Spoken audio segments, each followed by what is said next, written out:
terraforming. With a pickaxe it feels like drawing. TNT Terraforming. Watch my flint and still performing. Stacking up the red and white, lighting up the fuse. Shaping out the landscape any way I choose. It's dangerous and don't be lax. Boom goes the ground, an army on craft. TNT Terraforming. Blowing up things all night and morning. It's an approach, it's suited for all. So grab TNT and let's have them all. Place them in a line. Put it anywhere it's fine. The more you use the more you die. Go crazy, don't be shy.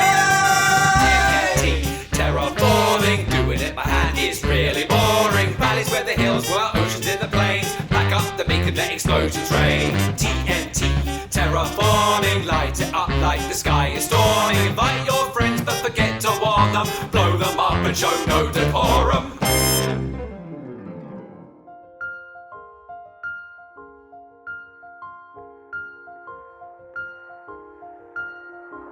Well, last episode, we built this enormous wall. Just look how beautiful it is. I love it. Yeah, we didn't finish the end, but we can get to that another time. And I bet you're thinking, what are you up to with this TNT terraforming? Well, it's simple. I need a natural river system and I need it fast. No one's gonna be walking over here, so why spend all those hours detailing it when I could just blow it up with loads of TNT? It gets the job done, you know?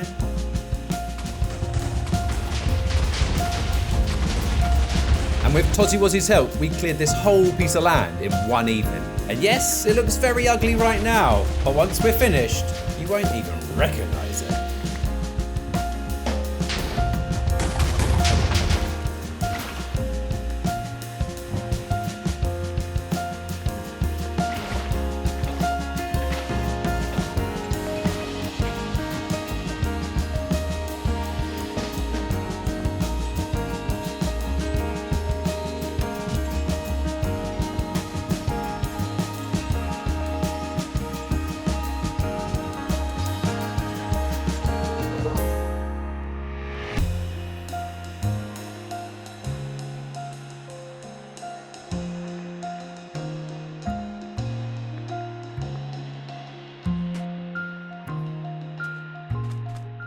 Well, that did the trick. A lot of TNT later, and we have ourselves a transformed riverbed. It was so satisfying to do. The real grind was adding all of the sand and the dirt and the seagrass. And as you can see, this area over here where I've cleared land is just flat and it doesn't look natural. So I'll probably complete that on some streams. But if we fly over, one of Tozzy's suggestions was to add some rocks against the wall. And I really like it because it softens that hard edge that the water and the wall create. But we've had our fun, and TNT does not stand for trinitrotoluene. It stands for trees and terraforming. So on top of this hill here, which takes up a lot of space in the base, we are going to build some forests. Two types of forests. We're going to build a swamp and we're going to build a eucalyptus forest. Down in this bowl, we're going to build a swamp, and surrounding it, the eucalyptus forest. And then from this cave over here, a freshwater spring that feeds the wetlands. But first,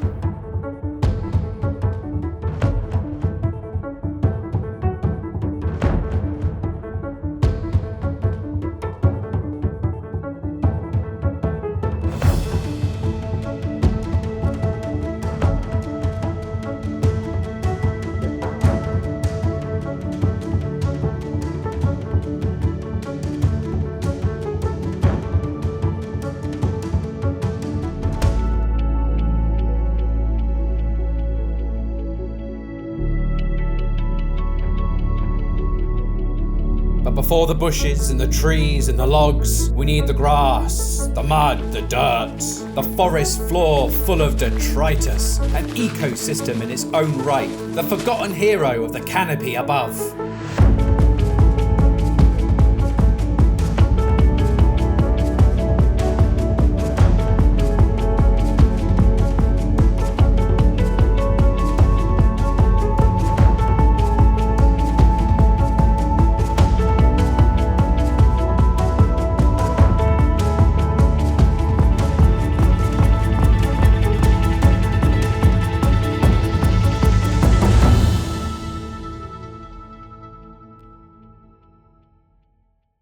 So I'm standing down in the basin of the swamp, and I've used these dark blocks like deep slate and mud for the wetlands caused by the spring that's going to come from the cave up there. But I thought I'd slow things down before we do the trees, and we can detail some of the patches of the forest with grass and flowers and bushes, and then we'll start to look at where we can place the trees. And I have this shulker box of goodies, so let's take some ferns and some grass, and I have some bone meal as well in my inventory. So we can just walk around the wetlands and start to bone meal and place some grass and ferns and really bring this place to life.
Now we've covered the forest floor, let's add our freshwater spring. Now the water was coming from here before, but I want to move it further up here, and I've created a small hole ready.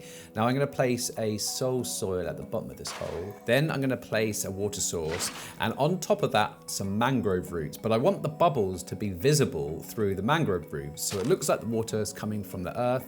We're going to flood the mangrove roots, and lastly add a water source to start our stream. And this is going to wind its way through the cave, out into the wetlands, and create a really beautiful swamp biome.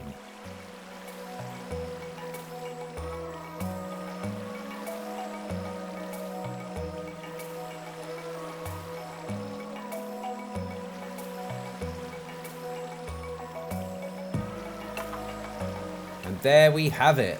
The spring has now formed a beautiful wetlands, and we've got flowers and mushrooms and drip leaf. For now, we need the trees. But before we do that, let's just have a little look at this landscape.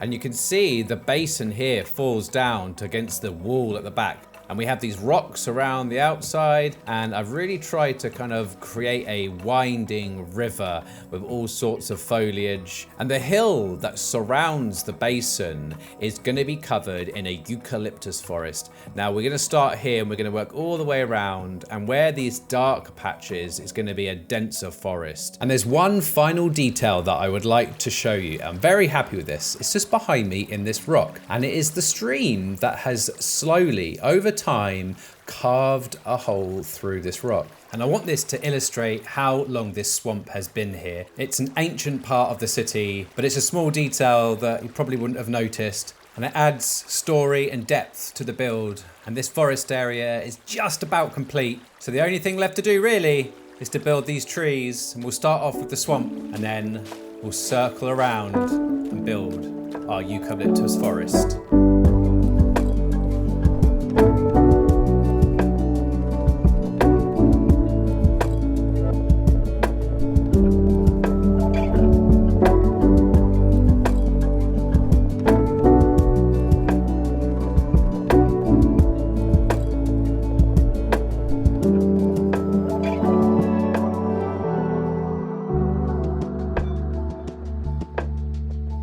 Okay, so I am now finishing my last swamp stump on the top of this hill here, ready to finalize the whole forest area with some eucalyptus trees. However, I have been informed by a good friend of mine, Josak, who makes amazing YouTube videos, educational videos on the formations of forests and how waterfalls erode land. Go check him out. And his feedback on my very wild eucalyptus forest is that generally when they're grown in places where these trees aren't native, they're grown in straight lines and then logged for lumber.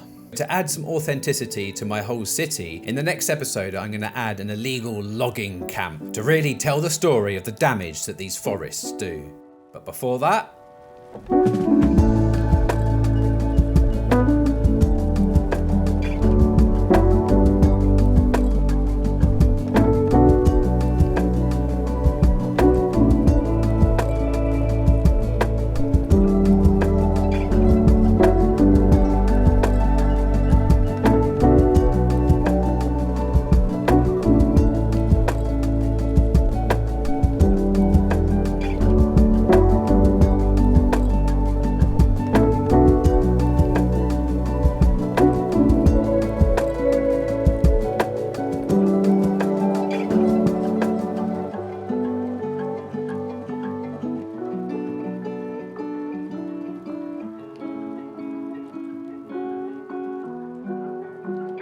the forest is finally done, and look how beautiful it looks on top of the hill. So let's have a fly back and take a look, because there are two different elements to the forest. We have a side on the left hand here, which is quite sparse. That is where the illegal logging camp's going to be. And this way, where the dense forest is and the dark ground. It's not been lit up, so it's very dangerous. I can't land in here.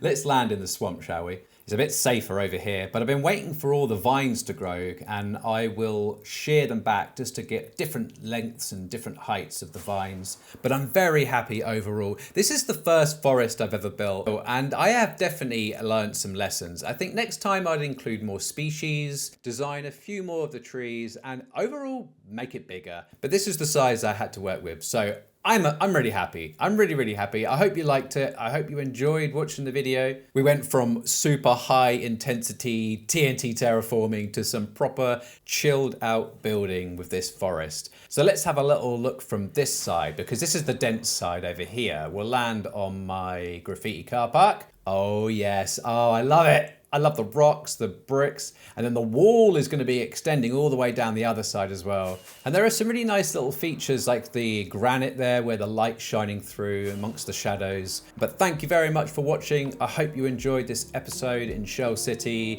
Next time we're going to be doing a lot of building in the city itself. But if you enjoyed it, like, subscribe, comment, join the Discord. I've got a creative server where you can come and play and hang out.